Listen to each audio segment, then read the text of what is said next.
Viongozi wa Pwani wakiongozwa na mawaziri Salim Mvurya na Ali Hassan Joho, spika wa Seneti Amason Kingi pamoja na gavana wa Mombasa Abdul Swamad Sharif Nassir wamezidisha kampeni za kuwahimiza wakazi kujiandikisha kwa wingi kama wapige kura katika uchaguzi mkuu ujao wa mwaka 2027. Kura yetu iende block kwa William Samoei Ruto, ndio na sisi tupate heshima. Kama juzi hatukupiga kura kwa wingi, tuna mawaziri wawili na spika wa Senate. Tumeteuliwa watu wetu zaidi ya 106.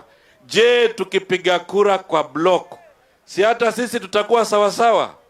Ruto aendelee asiendelee? Ruto aendelee asiendelee?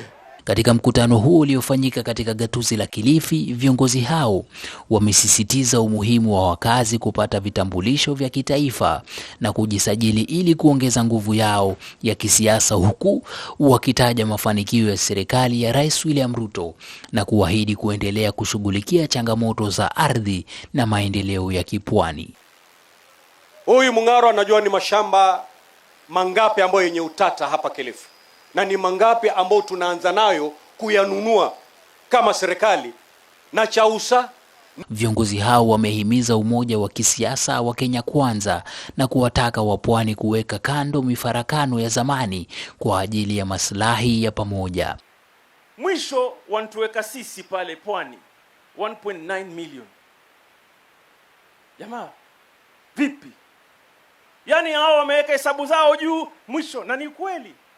Hapa Kilifi peke yake kuna watu 800,000 ambao wanafaa wajiandikishe kura, hawajajiandikisha. Hapa Mombasa 500,600 wanawafaa wajiandikishe kura, hawajajiandikisha.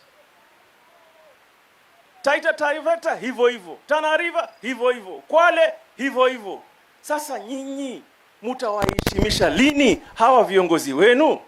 Gavana Nassir naye amejiunga na wito huu akihimiza ushirikishwaji wa wananchi katika mchakato wa kitaifa, wakiahidi kwamba sauti yao itasikika ikiwa watajiandikisha kwa wingi na kushiriki kikamilifu katika kuamua uongozi wa nchi. Mashule ya national yalianza kujengwa kwao tangu wakati wa ukoloni. Baada ya ukoloni, shule za national zikaanza kujengwa katika maeneo yao tangu wakati wa rais wa kwanza, wa pili na kuendelea. Sisi tukianza kuongea ya kwa lazima tujiulize tulipotoka wapi na elimu tunaelekea wapi, limekuwa ni kidonda ambacho kwamba kinawaumiza. Odit Ayata, Runinga ya Al Hajar.